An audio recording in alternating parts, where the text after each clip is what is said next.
Sup you beautiful people. Hope you've had a fantastic day.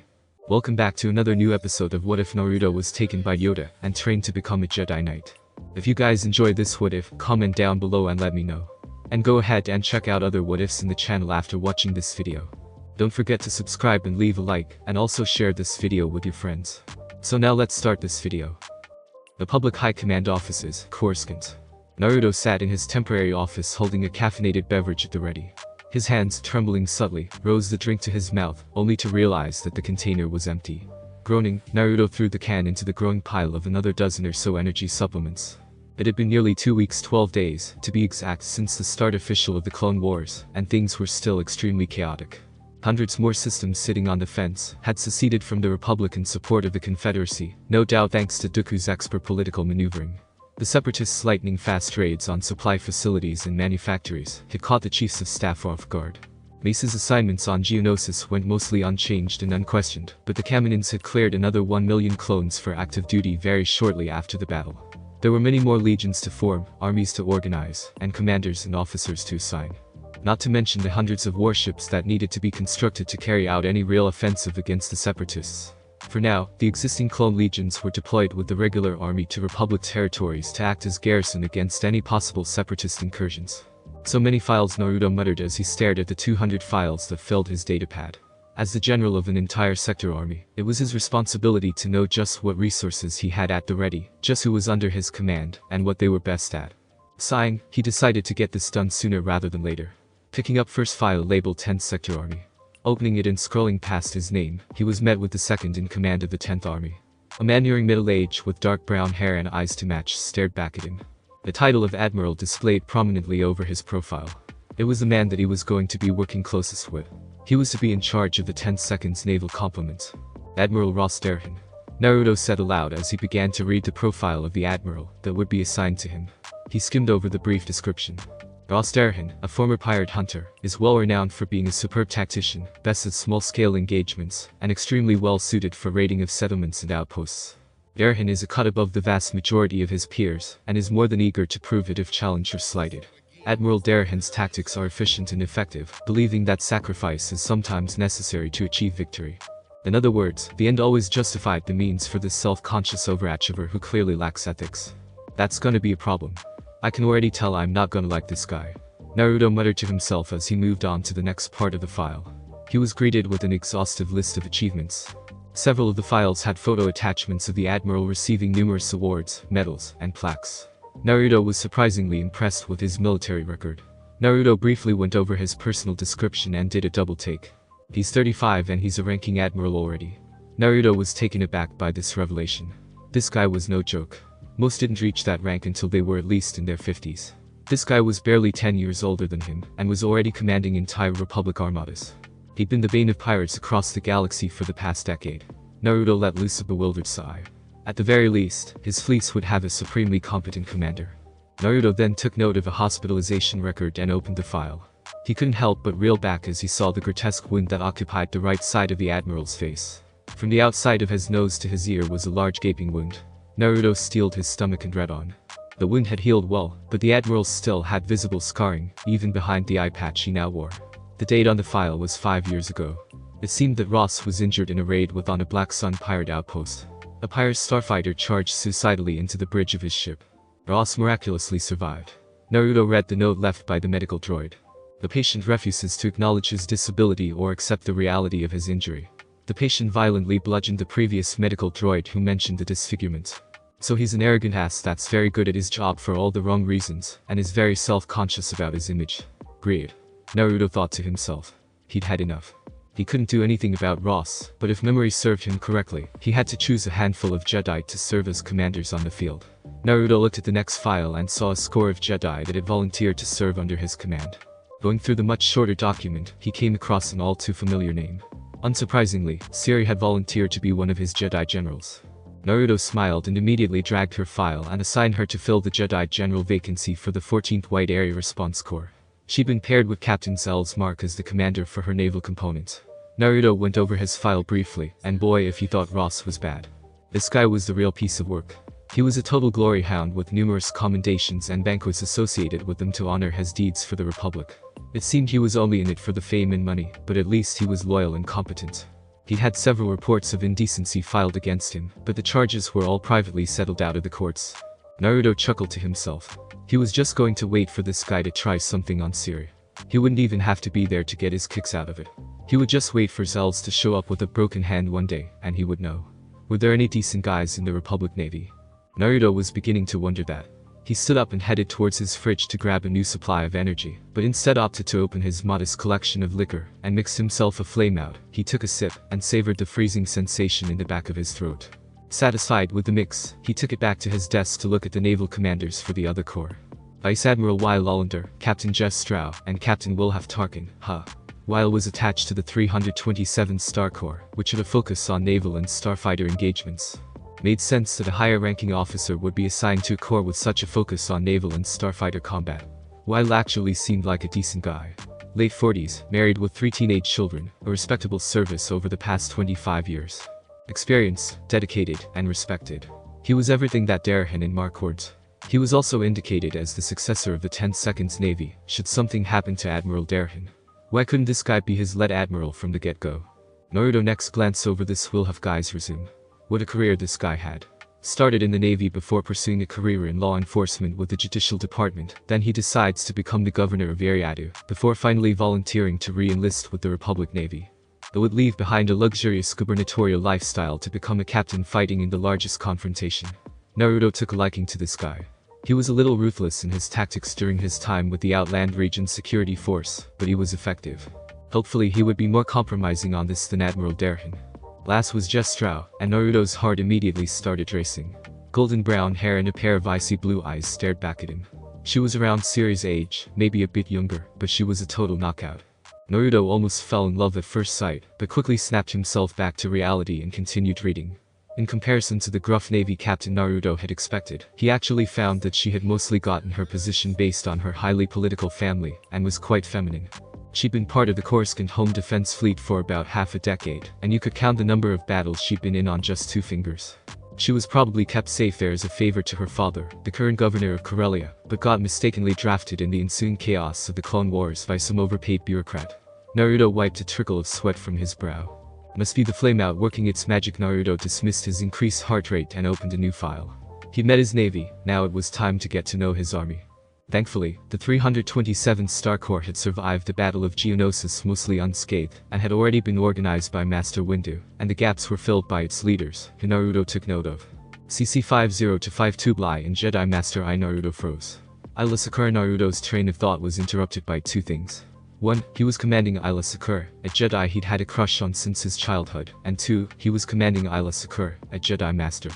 Her promotion wasn't what surprised him, but the fact that he, a knight, would be commanding masters in battle. How was this going to work out? Obviously, he outranked Ayla and for that matter, Siri as well when it came to commanding her clones, but could he really issue orders to a Jedi Master? Naruto briefly considered the odd situation of ordering a master around. Siri would probably listen to him well, sometimes. But despite the long-time crush, he didn't know Ayla all that well, and he still had to choose 2 more Jedi Masters to lead the 99th and 108th Corps. He would have to consider his next choices carefully, otherwise the 10th Army might have commanders that didn't respect his orders. Naruto went through a list of choices. He had about a dozen masters to choose from. Naruto went through the list and immediately knew his first choice, Jedi High Counselor Even Pill. Pill was a great warrior with legendary courage and bravery.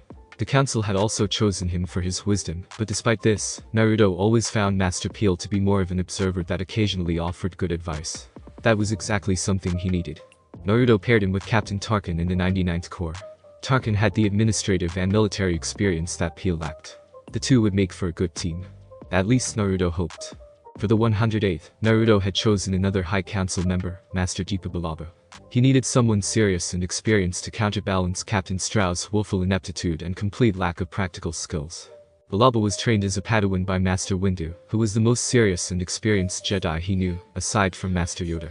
Naruto had chosen what commanders he could. Now he had a plethora of legions to assign to each corps, and according to the Chancellor's directive, each corps was to have at least 3 Jedi generals and 1 clone marshal, to lead the 4 legions within. Naruto planned to assign the 497th to Siri's 14th Corps. Fox already knew Siri, and pairing them together made the most sense. Naruto thought on the 14th Corps first. As a wide area response unit, it was supposed to be on alert at all times to act as emergency reinforcements to nearby battlefields and hopefully turn the tide. Naruto had to think about what situations allies would be in when he arrived to help.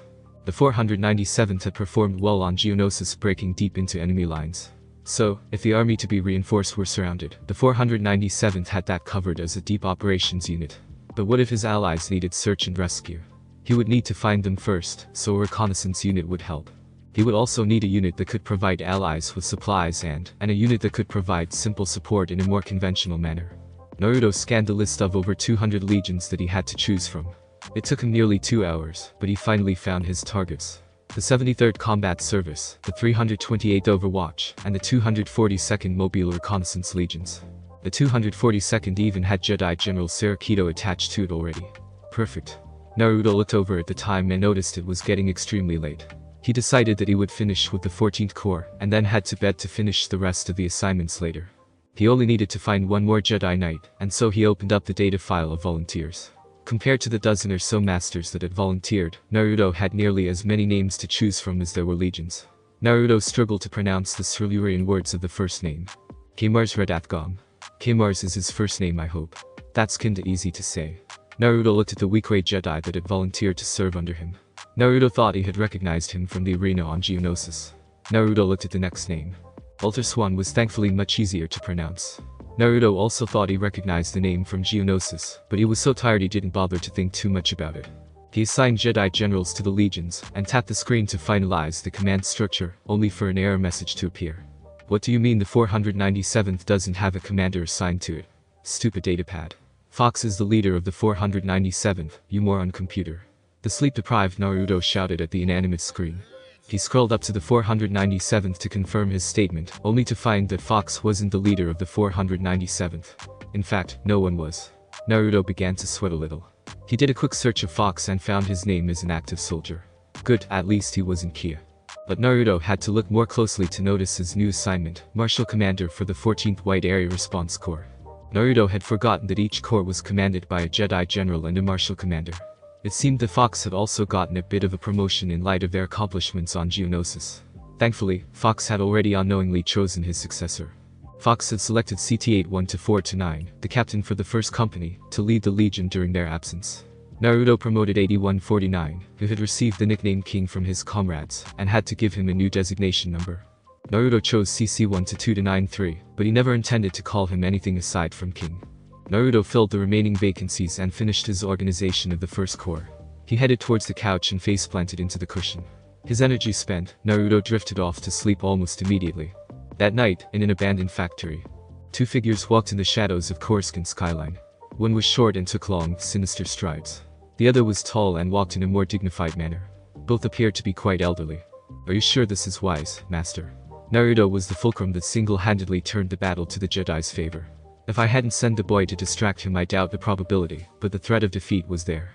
Count Dooku no, Darth Tyrannus voiced his concerns during the battle in Patronaki Arena. I am quite certain of my decision, apprentice. Remember that our goal is not a separatist victory, but a republic one. Uzumaki will be very valuable to the war effort and very vulnerable when the time comes for the Sith to rise once again. I intend to make extensive use of him and his skills. When the time comes, he will perish with the rest of his Jedi friends. Darth Sidious spoke, however, he failed to assuage his apprentice's worries. No disrespect, Lord Sidious, but I don't agree. Merely placing the boy on every front line in the war you can send him to isn't a sound strategy. My apprentice was weary of the power within him, even as a Padawan. His resilience is quite remarkable. I don't think you'd be able to tire him out, even if you were to somehow send him to 100 battlefields at once. Dooku suddenly felt a strain in the force. He had upset Sidious. Do not question my decision, Lord Tyrannus. I'm certain that Qui-Gon Jinn's words were mere hyperbole. No one has that much stamina. Not even the greatest of the Sith Lords did. My only concern is that he will hasten the war too much. We must deal with him quickly, before the war is at its end. Dooku saw through right his master. Sidious was seething with rage and a hint of jealousy at Naruto's abilities. Why not simply end his life with Order 66? He seems very attached to his clones, I doubt he could bring himself to kill them. Dooku suggested. Sidious mulled over having the 497th kill him, but ultimately dismissed the idea. We cannot invoke Order 66 on a loyal Jedi. It might draw too much suspicion onto the Supreme Chancellor. In the meantime, you must be sure to send your very best commanders to do battle against Uzumaki.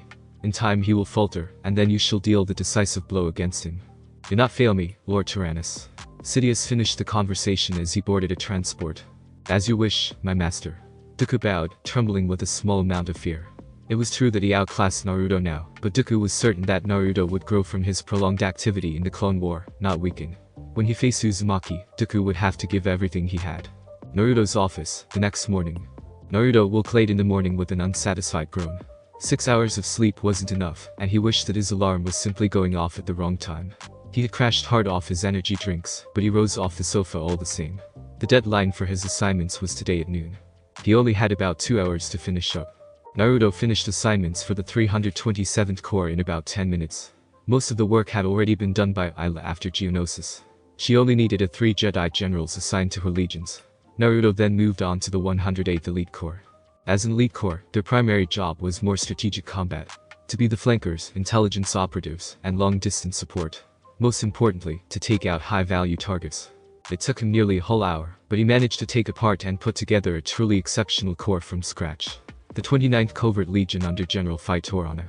He also bartered for the 55th Heavy Weapons Legion from Master Raigal's 2nd Sector Army, and sent in his request to the Kaminins for the 223rd Full Spectrum Operations Legion.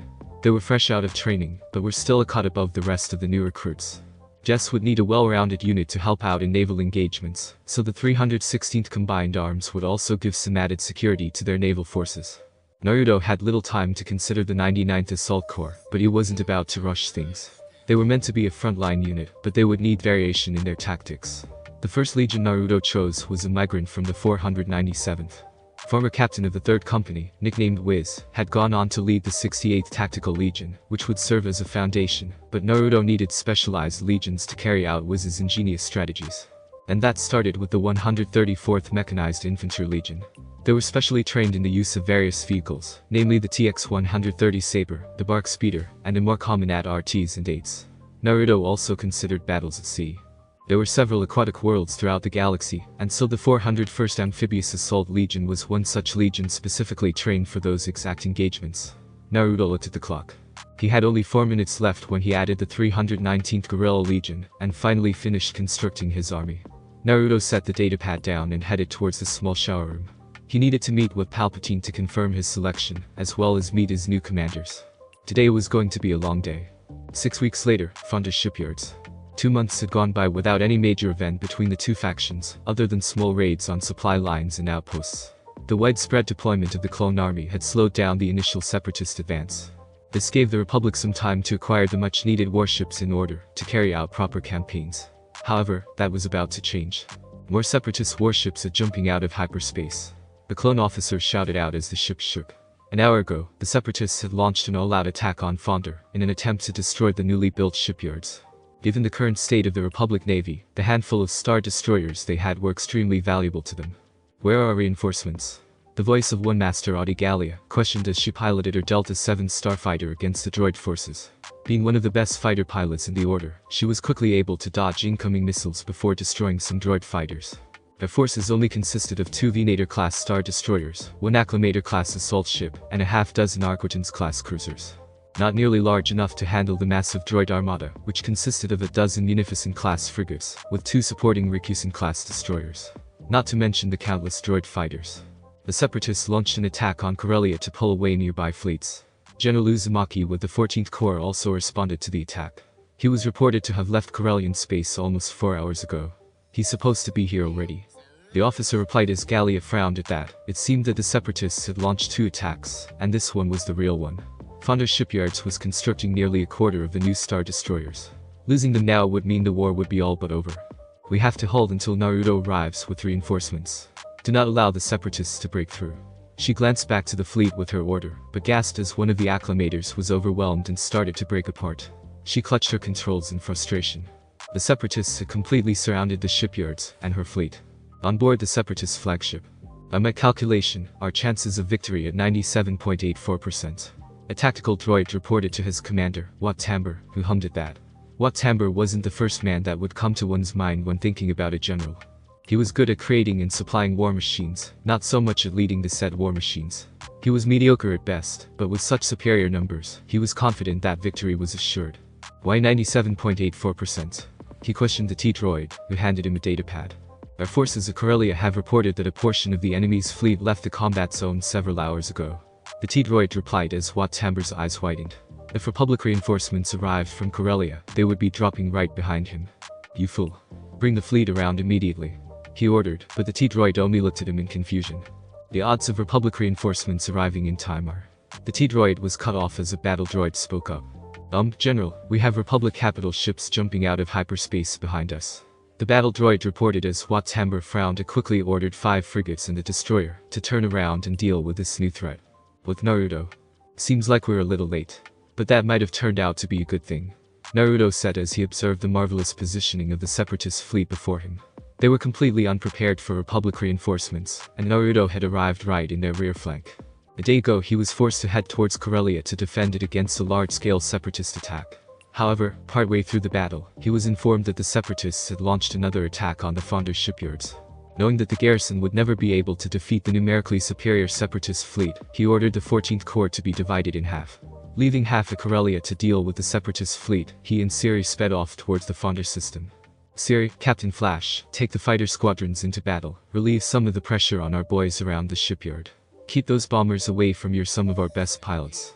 He ordered through the comm link as the Set Jedi Master and Clone Trooper quickly made their way to the hangar. Zell's on the line. Naruto barked out the order, wanting the fleet captain of the 14th WAR Corps on the double. With Siri. All set. Siri questioned as she ran up to her Delta 7, which was being serviced by the hangar crew. She's ready to go. One of the technicians stated as she nodded and quickly boarded her fighter and began the startup process. So, what's your score? She heard the voice of the clone, Flash, speak through the comm channel as she chuckled slightly. 56 droid fighters destroyed, yours? She questioned as the clone on the other side chuckled as well. 60. He answered as Siri scoffed at that. Don't get too confident, hotshot. She stated as she slowly started to pull her fighter up, waiting for the signal to take off. Wouldn't dream of it. Flash replied as he too was waiting. The ground crew gave the signal, and Siri was the first to leave the hangar, followed by Flash and the rest of the squadrons behind them in V-19 Torrent interceptors. As they neared the first Separatist warship, they began to face a hail of fire from it. Split up. Our first objective is to protect Master Adi Gallia's remaining forces. Focus on those fighters. Siri ordered as she spun her fighter, taking down some droid fighters that were heading straight for her. Copy that. Flash responded as he and a few of his clone brothers went after a group of droid fighters, chasing after Adi Gallia, who was glad to see her old Padawan Siri. Maneuvering her fighter, she took down a few Vulture droid fighters, while avoiding the ones that were chasing her. However, Flash had alone managed to destroy the plethora of fighters behind her, giving her the breathing space she needed. We got your back, General. She heard the clone say through the comms as she nodded, silently thanking him and the rest. Spotting her former student, she was impressed at how effective of a pilot she had become, destroying multiple enemy fighters, and even damaging a munificent frigate in an attempt to ease the tension on the garrison forces. With Naruto. Naruto observed the battle with calm. He had discussed a battle plan with Captain Mark, who was currently on board the other Venator to his right. Republic Navy was simply not prepared for a large-scale galactic war. Thankfully, the entire galaxy was somewhat demilitarized, so the Separatist Navy wasn't too far ahead. The Separatists wanted to end the conflict quickly, before the superior Republic shipyards could outpace the Separatist war machine. Not to mention that a longer war would give the Republic time to produce more clones, something that would greatly decrease the odds of a Separatist victory. The clone army had already proven itself vastly superior on land, and having thousands of Jedi on battlefield across the galaxy certainly didn't help. Naruto had only been given 6 Venators to split between his entire sector army, due to the relatively low numbers of the warship available. He gave 1 to each corps, 1 to himself, and 1 to the Admiral. The 8 Dreadnought-class cruisers were under Zell's command. The only acclamator in his fleet was being commanded by Jedi General Kamars Redathgom. This entire fleet was carrying 2 full legions. The 497th Deep Operations and the 382nd Overwatch. As Naruto suspected, he had saved the life of the Weequay Jedi during the first battle of the Clone Wars, and Kamars signed up to fight under Naruto's command and gratitude.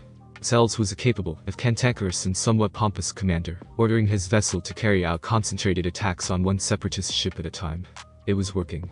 Zell's ships had destroyed 2 of the munificent frigates before they could even turn around. One of General Gallia's Venators has lost engine power. It's going down. Marshal Commander Fox commented, pointing at the very badly damaged Venator, which was slowly being pulled into the planet by its gravity. Naruto frowned at that. Losing a Venator was not an option. Not only was it the loss of a valuable warship, but also the crew and the clones on board. Break formation. Zells, keep at it. Fox, use our tractor beam to prevent it from falling. Naruto ordered as Fox looked at him, unsure of the order.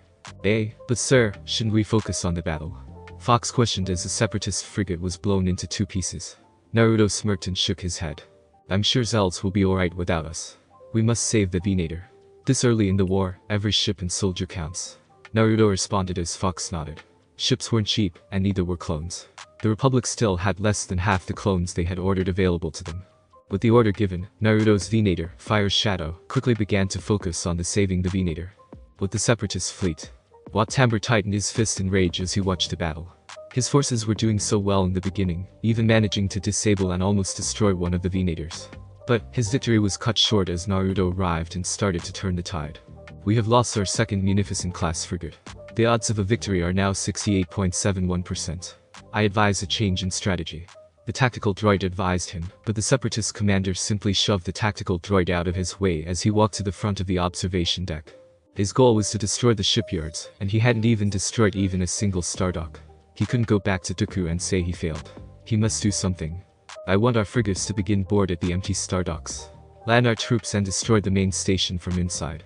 Wat Tambor ordered as the tactical droid shook its head, stating that such a move would be foolhardy, and that Tambor needed to call a retreat to ensure that most of the fleet survived. Yet he again refused to accept the situation, and ordered the droid's commanders, who were programmed to follow his orders without question, obeyed as the nearest frigate broke formation, and began to board at one of the docks. Almost immediately, the Republic forces stopped firing on said frigate, in fears that the resulting explosion could lead to the dockyard also being destroyed. Wat looked pleased, as he ordered his flagship to withdraw to a safer distance, leaving the rest of the droid fleet to engage the Republic. The dockyards would be destroyed, even if it meant that throwing away an entire fleet. It would cost the Republic more than it would them. With Siri. Siri banked right as a droid fighter shot past her before she shot down some incoming droid fighters. Damn, there's gotta be thousands of them. She commented as a few droid fighters began to chase her. The Republic squadrons were outnumbered and scattered throughout the battlefield in small numbers, fighting off the droids. Needs some help. She heard her former master's voice through the transmitter as the droid fighters behind her were destroyed. Thank you, Master Gallia. Siri thanked Gallia, who chuckled in response. Siri, you're a Jedi Master now. We're equals. Gallia responded as Siri smiled before she noticed something. A frigate had attached itself to one of the docks, and was most likely pumping thousands of droids inside the station. This was not good, but she could do little other than destroy the seemingly endless onslaught of the droid fighters. Come on, Naruto, this is up to you. She thought to herself. If anyone could prevent the destruction of the dockyard at this point, then it was Naruto Uzumaki. With Naruto. Well shit, Naruto said to himself as he saw the dock droid frigate. This was bad, very bad.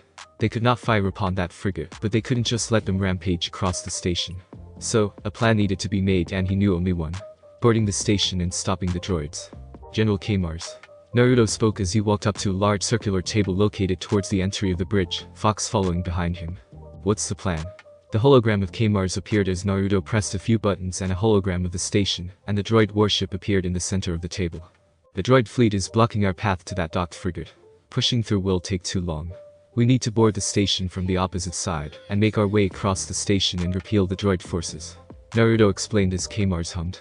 Our gunships will be very exposed, in close range to a horde of separatist ships. K-Mars stated as Naruto and pressed a button, this time the holograms of Republic fighters appearing. General Gallia's fleet, as well as our Starfighter Corps, will cover the assault. That should provide us with the cover we need. Naruto responded as K-Mars nodded.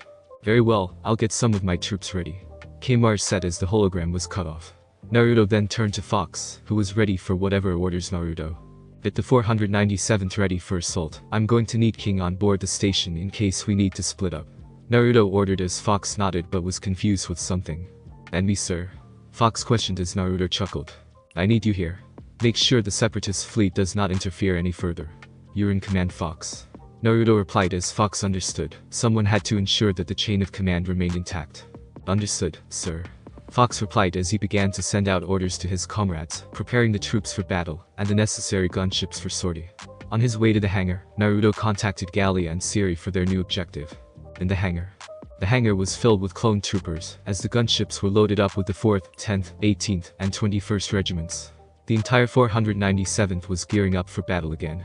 I can't wait to beat down some clankers. CT-2-70-7, better known as Captain Storm of the 10th Regiment, voiced his elation as he wiped the thick droid oil from his right control baton.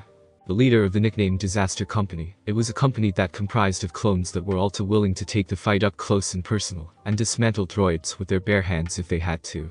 Their can-do attitude made them a company without fear. If there's a mission that needed to be done no matter the cost, then Disaster Company was your unit of choice. Bravery and gumption can only get you so far, Storm. You need to stay calm on the battlefield. Your habit of charging into enemy lines with no tactics whatsoever is going to get you killed. There's a reason we nicknamed your company Disaster. Becoming Disaster isn't a matter of if, only when. CT-2606, otherwise known as Stoic, was the captain of the 9th Hunter Company. Stoic ran everything in his company by the book, and was very effective company at hunting down high-value targets. Boy, will you give it a rest. Not all battles can be won with just tactics and strategy. Storm fired back, a frown on his face as Stoic scoffed at that notion, but he knew that Storm was right. You both don't know what you're talking about, the heavier blaster will always win the day. An abnormally large clone trooper said as he walked between the two arguing clones. This was the captain of the 8th Company or Guerrilla Company. Appropriately known as Bulk, given his larger build due to an error during the cloning process. He stood more than a foot taller than his brothers, and the augmented strength from the mutation allowed him to carry a plethora of heavy weapons. In particular, heavy repeating blaster cannon, a rocket launcher on his back, and next to him silently stood CT-0076, otherwise known as Builder, the captain of the 10th Company known as Pioneer. The 10th Company were new faces to the 497th, and were specialized in engineering field fortifications, building defenses and strongholds and other structures, and Builder had just the eye needed for such a company. He was able to quickly identify points on a battlefield, and was equally quick to fix or take advantage of them. He didn't comment, usual for him, but it lended a bit of a creepy factor to the captain. And they say our regiment has no class. A clone trooper chuckled as he attempted to board a gunship, keyword attempted because he tripped and fell face first onto the floor of the Lodi. Well, that was embarrassing, the clone trooper said as he stood and rubbed his head. CT-9720, otherwise known as Fang, was quite possible the clumsiest clone trooper in the galaxy, and a tremendous goofball at that too. There was more to him than just accidental slapstick comedy. He was the captain of the 6th Shadow Company, and he excelled in covert ops.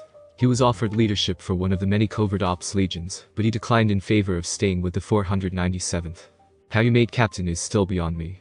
The clone with the familiar red accented armor of a captain, as well as the special markings of a medic, said as he walked up to the clone and offered him a hand. What can I say, it's genetics. Fang answered with a chuckle as the clones groaned and scoffed. Some just stared at him with a blank look. That didn't even make any sense. The group of clones joked as their respective regiments boarded the gunships. You're lecturing a medic about genetics. Because I've run tests and there's no way in hell I'm related to you, you klutz. The clone stated with a blank look on his face. Gamble, the captain of the 5th Rescue Company, was quite the wild card for a medic. The 5th was strange in that it had been assigned a remarkable number of medical squads. They weren't afraid of fighting droids, though. They referred to themselves as the toughest combat medics in the Grand Army of the Republic. Alright kids, break it up. We've got a job to do. They all stopped and turned to face two clone troopers walking up to them. The first one wore the distinctive armor of an ARC trooper, while the one behind him wore slightly customized Phase 1 armor. Look who the cat dragged in. Storm joked as the clone behind the ARC trooper frowned. Watch your mouth. That's your superior you're talking to. The clone snapped back as Storm rolled his eyes. Oh, I didn't mean King, I meant you. Storm replied with a chuckle as others chuckled with him, while the clone groaned at their behavior.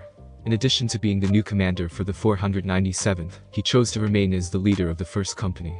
The clone behind him was known as Blitz, the clone who was fiercely loyal to King, and was the captain of the 2nd Company known as Avalanche. King and Blitz were pod brothers.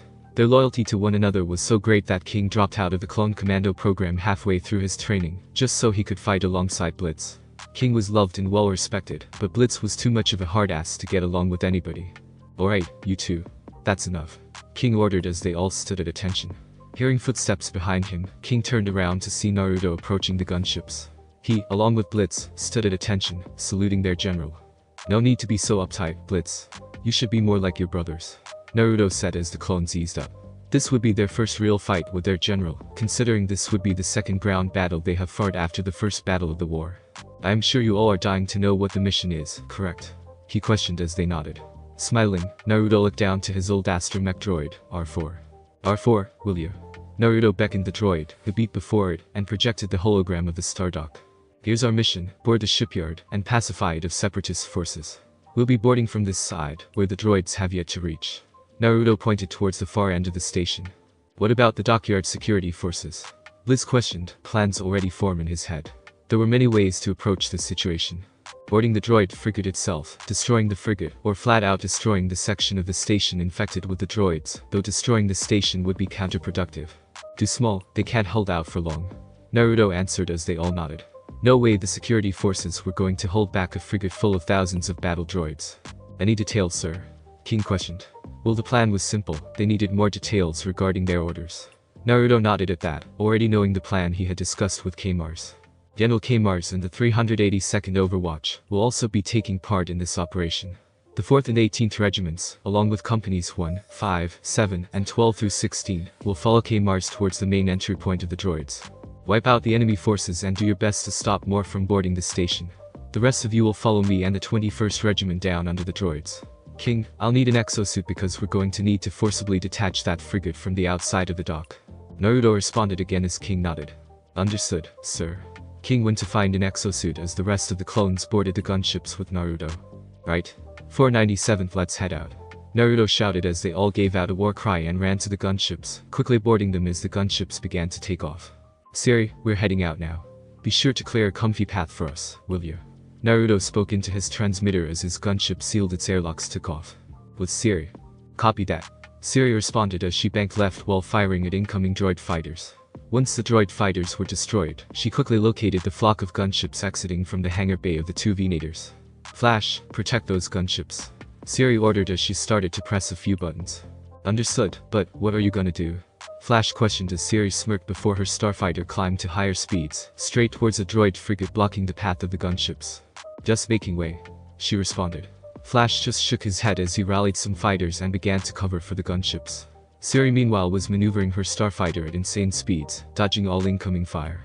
Once she was close enough, she started to fire away at the turbo laser batteries, knocking them out first. It seemed that the frigate's shields had failed due to the massive amount of damage it had taken from the Republic vessels.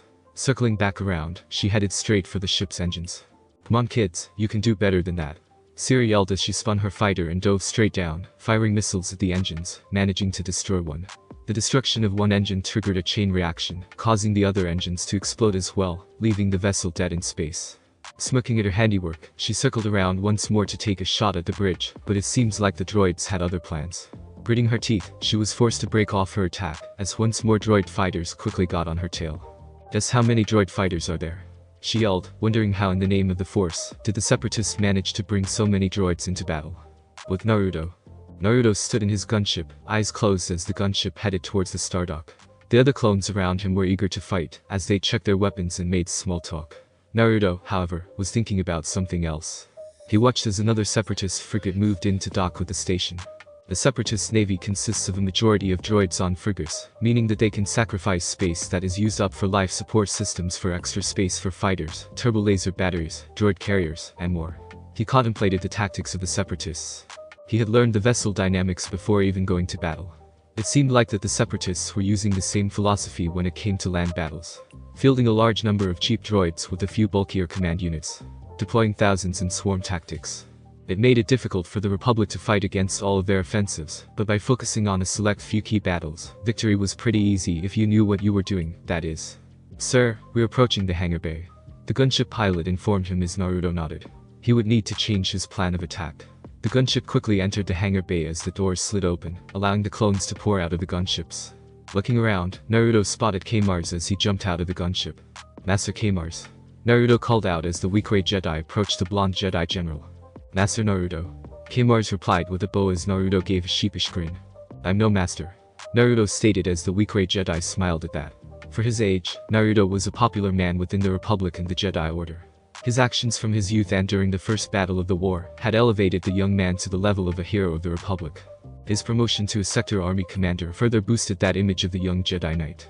I am a master now, but that's only thanks to you. All the survivors of Geonosis owe your lives. Your word is just good as any Jedi Master. K-Mars stated as Naruto smiled at the weak ray's compliment. Despite being part of the same army, the two hadn't gotten a chance to meet each other directly. Duty calls, after all.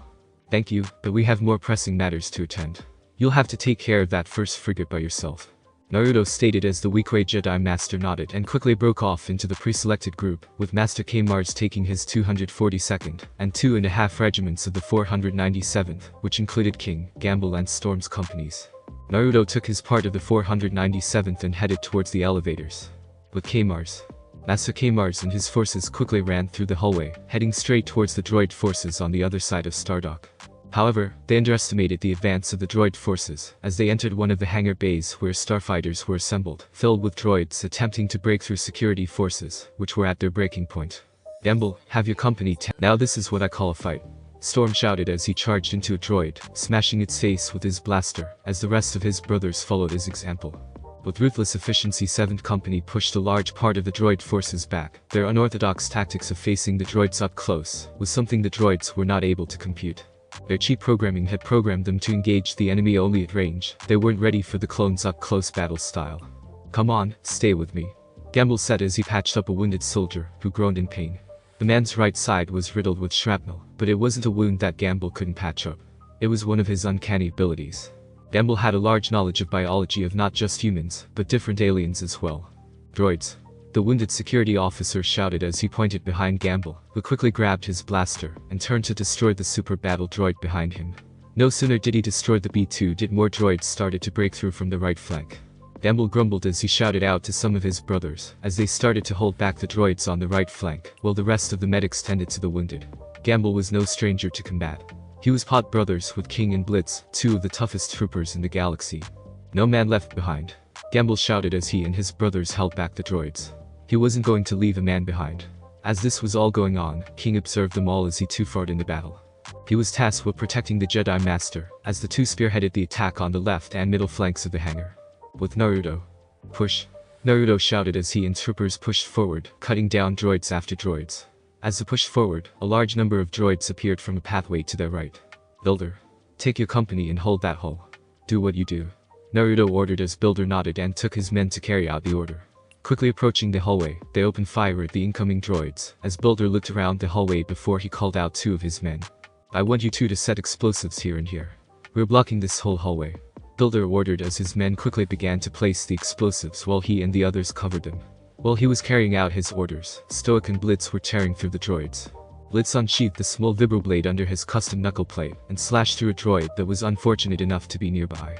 You 3, on me, Blitz ordered as he took a few of his best men and quickly went around the droids by a maintenance shaft, surprising the droids with their lightning speed, while Stoic and the rest of them pushed forward. As the group moved on, cutting through the droids as Naruto covered their advance with his lightsaber. However, they were forced to take cover as an entire battalion of B-2s pushed past the smaller B-1s and started to unleash a torrent of rapid blaster fire. Naruto frowned as he was forced to come to a halt, defending the clones, while they tried to break though. Damn it. These ones are tough, Stoic shouted as he focused on a single B-2, needing to fire it multiple times. However, just as it seemed that their advance was halted, the droids in the hallway shook violently as they malfunctioned as they all fell.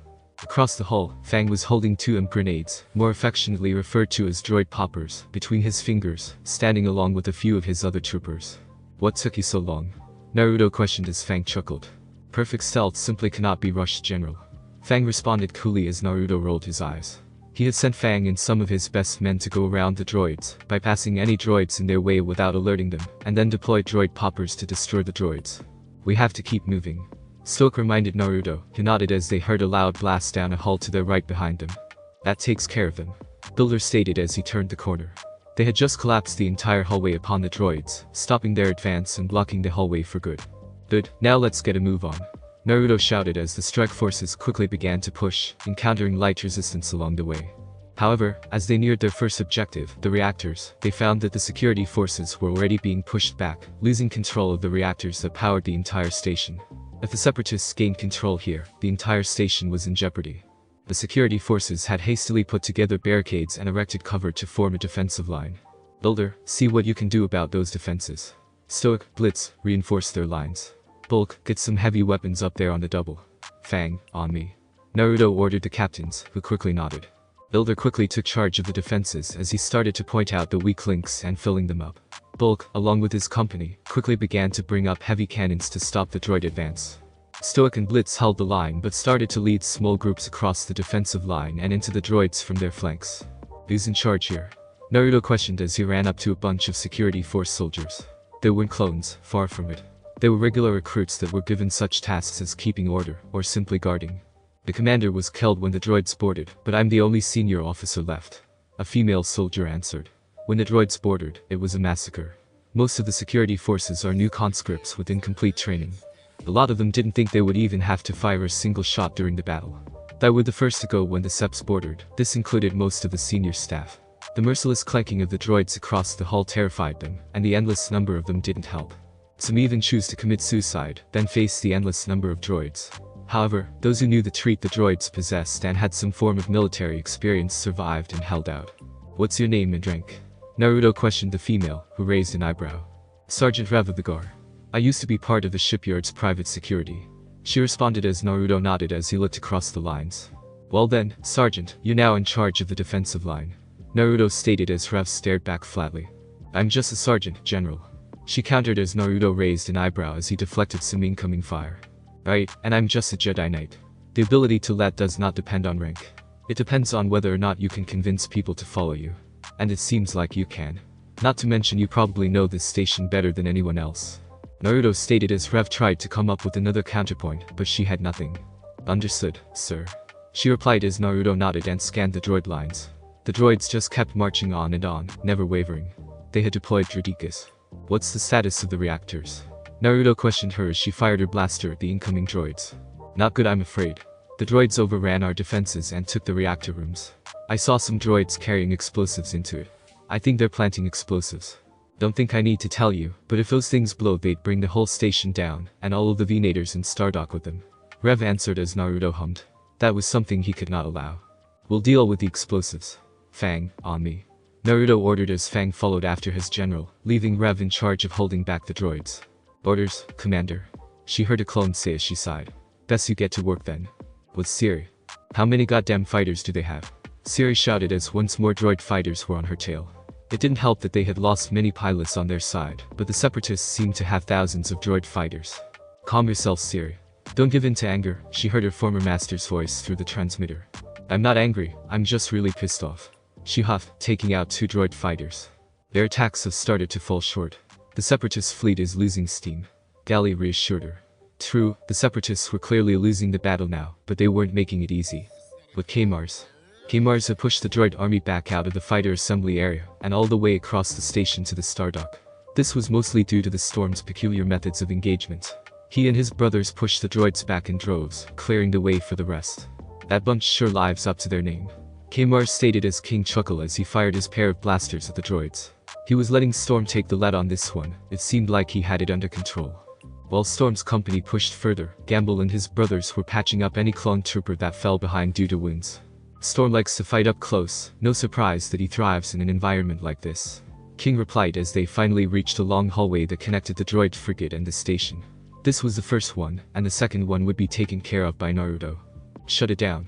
K-Mars ordered as Storm quickly ran to the controls and shut the pathway tight by activating the airlock. K-Mars sighed as he deactivated his saber as everyone relaxed.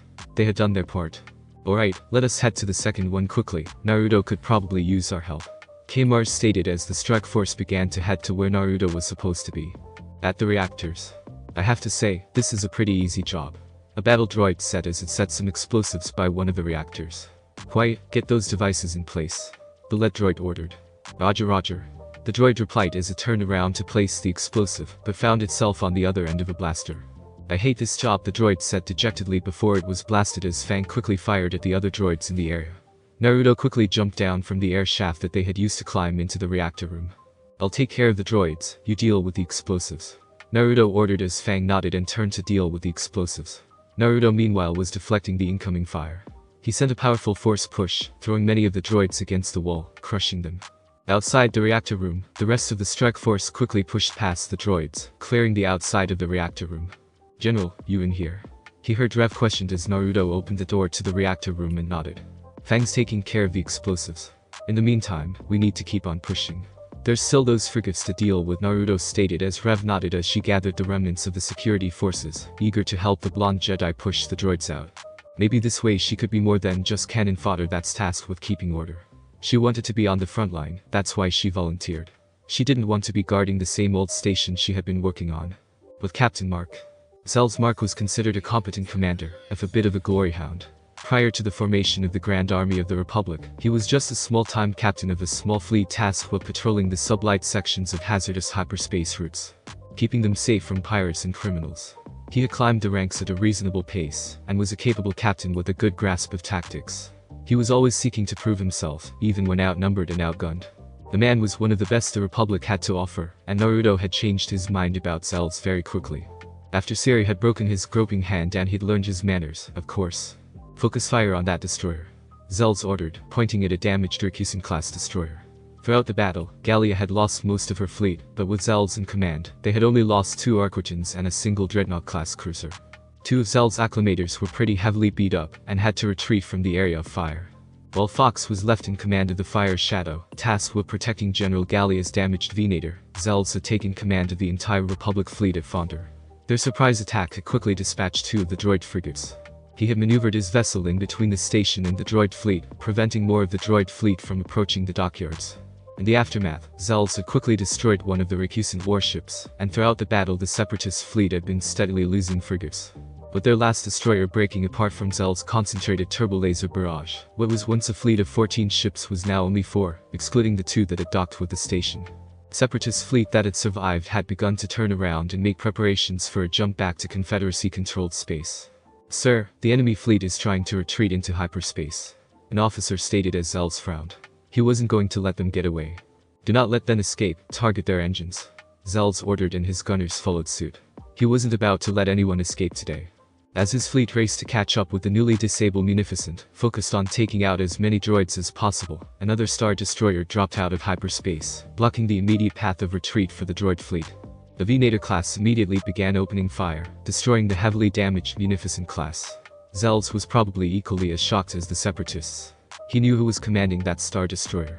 "Ross, how is it that you're here already?" Zell's asked with narrowed eyes. Ross Darahan, Naruto's admiral, and a man who was just a bit too calculating when it came to victory. How Ross arrived from that direction was beyond him. He was commanding the main body of the 10th Army back at Corellia. He had to have passed Fonder in hyperspace and then turned around. How had Ross predicted the exact angle at which the Separatists would try to make their retreat? "I finished up the battle at Corellia some time ago, Captain Mark. I assumed you might need help here. I need battle report immediately." The hologram of Ross appeared behind him as Zell's turned to face the Admiral. Ross was his superior, not matter how much he didn't like the guy's complete lack of empathy in battle. Most of the droid fleet has been dealt with, but the General and Master K-Mars are currently fighting back the droids that have boarded the Stardock. They started boarding immediately after the Separatists docked about an hour ago. They managed to dislodge one of the frigates, but there's still one docked with the station. Zell's reported as Ross raised an eyebrow before he turned to his side, signaling his deck officer to bring up the schematics of the station. Ross went over them briefly and hummed as yet another Cis frigate was ended with a violent explosion. With Naruto. In the chaos of the battle, Naruto didn't notice his communicator beeping. Endless waves of droids were down mowing his troops down, and still pouring out from the Munificent class. For every 100 he himself cut down, 1,000 more boarded the station, raining increasingly blaster fire on the severely outnumbered clones. Even with the security forces, he still only had about 3,500 troops with him. If Naruto was correct, each Munificent had over 150,000 battle droids. He was hopelessly outnumbered 40 to 1. They had to detach that frigate as soon as possible, but that would require boarding it and detaching it from the bridge itself. He knew that he would be able to do it, plus, capturing a droid vessel would reveal valuable intelligence, such as tactics and strategies. Looking back, he knew that his Legion yet would be unable to take over the frigate. He needed Master K-Mars and the rest of the strike force to ensure a complete takeover of the droid frigate. However, as he fought on, Ross finally decided to stop hailing him, and came to a decision to override Naruto's command, as the second highest ranking officer within the area. With Ross and Zell's. "Captain, that droid frigate docked with the station, we are going to destroy it. I need you to open fire from point 95, and only from point 95. Distance 30. We'll be engaging at point 06 similar distance," Ross ordered as Zell's eyes widened. "Are you insane, Ross? You could cause a chain reaction and destroy the station. Over 20,000 of our own troops are on it." Zell's protested as Ross gave him a blank look. "Thank you for your input, Captain, but I'm in command. I haven't made this decision without the proper calculations. General Uzumaki is indisposed and I can't hail him on any communications, and my orders stand. I want that frigate destroyed immediately," Ross stated as he cut the transmission. Zell's turned to look at Ross's flagship, the Pride, as it ignored the two droid frigates that jumped to hyperspace and started to fire at the one still docked. He balled his hands into fists as the helmsmen moved their own Star Destroyer into position. Their gunners had begun to aid. Priority 1 transmission was put through him. Zells, why are you firing upon that frigate? Naruto's still on board the station. It was Siri, panicking, who questioned the decision to attack. Zell sighed. I didn't give the order. He responded as Siri gave him an incredulous look. Then stop your Star Destroyers, she ordered, but Zell shook his head. We can't. We don't have the authority. He responded as Siri growled at that. Naruto was fighting the droids on that station. This was putting him, along with everyone else on board, in danger. With Naruto. Damn it. General. The controls are shot. Builder shouted as he punched the control panel. The Separatists had sabotaged the airlock controls. As the fight dragged on and more of his troops fell, Naruto bared his teeth in frustration. Sure, they had destroyed a ton of droids, but that frigate was still filled with tens of thousands more. I guess I've got to come up with a plan to take over that whole damn frigate, Naruto thought as he kept fighting. At this rate, the only other choice would be to take the enemy ship itself. However, as they were fighting, the droid frigate rocked as Naruto raised an eyebrow. What the? He questioned as the droid frigate started to explode, with the turbo lasers tearing through its sides. One of these explosions vented towards the long corridor that connected the frigate and the Stardock. Oshai, Naruto's shout was cut short as part of the corridor was ripped from the rest of the station in a tremendous explosion. He didn't have to say anything as the rapidly releasing air pressure in the station started to suck everything outside into space. He immediately leaped to grab the railing through the roaring wind. He heard a loud scream, female, from behind him. Naruto looked back to see Rev scrambling along the floor trying to find something to grab onto, along with many of his clones. He gritted his teeth as he started to use the force to prevent Rev from falling victim to the cold abyss. He succeeded, but many clones and Republic troopers were pulled out into space before the emergency airlocks kicked in. Naruto huffed as he took in some air. They had almost died. He growled as he stood up and clutched his hands into fists. A handful of the security forces had fallen victim to space. Whoever gave the order to fire on that frigate was going to pay dearly. Naruto. Are you okay? He heard Siri's voice from his transmitter. I'm fine. What are the Separatist forces? Naruto questioned, wondering what had happened outside. Only 2 of their frigates managed to jump into hyperspace. Most of the droid fighters are also destroyed, but it seems like Tamber was on one of the ships that escaped. She reported as Naruto nodded. I'll see you later then. Naruto said as he cut the transmission and ordered for gunships. On board the Pride. Naruto walked down the hulls of the Venator as he made his way to the bridge. Flanking him on his right was Fox and to his left was Siri. Marching into the elevator, the 3 waited as it took them to the bridge. The door slid open as Naruto walked out, Fox and Siri following him a few steps behind. Ross. Naruto shouted as the said admiral turned to face the blonde Jedi with a look of indifference. General, I'm glad to see you survived the battle. Ross greeted Naruto with a warm smile, as Siri resisted the urge to choke the admiral against the wall. Naruto narrowed his eyes as he stood across the admiral. Yes, I did. No thanks to you. Naruto replied as Ross didn't seem to care. And yet, thanks to me, the droids were prevented from destroying the station. Ross stated as Naruto marched close to the admiral. I had the situation under control, but you came and disobeyed Zell's orders and fired upon the frigate. Because of you, half my strike team got sucked out into space. Not only that, but we lost some good men because of your actions. Even the Stardock was damaged. Naruto stated as Ross narrowed his eyes. The construction of that Stardock was different. Naruto blinked. Ross took the opportunity to continue. I had noticed that particular Stardock's Durasteel supports interlocked in a different pattern than the rest, an older design. It must have been one of the first ones they built. That frigate's bore anchors and magnetic clamps would have never come loose unless you had reached the bridge and disabled them manually. Naruto's mouth hung wide open. Was that why he'd had so much trouble? Naruto dismissed his confusion and went back on the offensive. And what made you think I wasn't capable of taking over that frigate? I had almost half a legion with me. Ross sighed and reluctantly explained his plan. Had I not fired on that ship, the droids would have just kept coming. Thankfully, those interlocking supports are much sturdier. If the fleet fired at the right angle as we did, the station would have been in no danger. On the other hand, you would have lost more men in trying to fight them off than me destroying the frigate. The ones who died would have died anyways, they were already injured, weren't they? Ross stated as Naruto's eyes widened again. That was his excuse. They were going to die anyways, so they might as well be sacrificed for the greater good. He would have loved to punch his lights out, but Siri beat it to him and slapped the admiral right across his eye patch. You they are comrades. They're living, breathing beings. Not only that, but you almost killed your Jedi general. If that's your attitude, then you might as well quit now. Killing your own men at the cost of victory is no way to inspire loyalty. Your own men might shoot you in the back because of that arrogance of yours. Siri vented out as Ross started down at the Jedi Master. Siri turned and started to leave as Fox followed the Jedi Master. I ought to have you court-martialed for striking a superior officer, Ross growled. I didn't make this decision lightly. I attacked because I was confident that the general would be fine.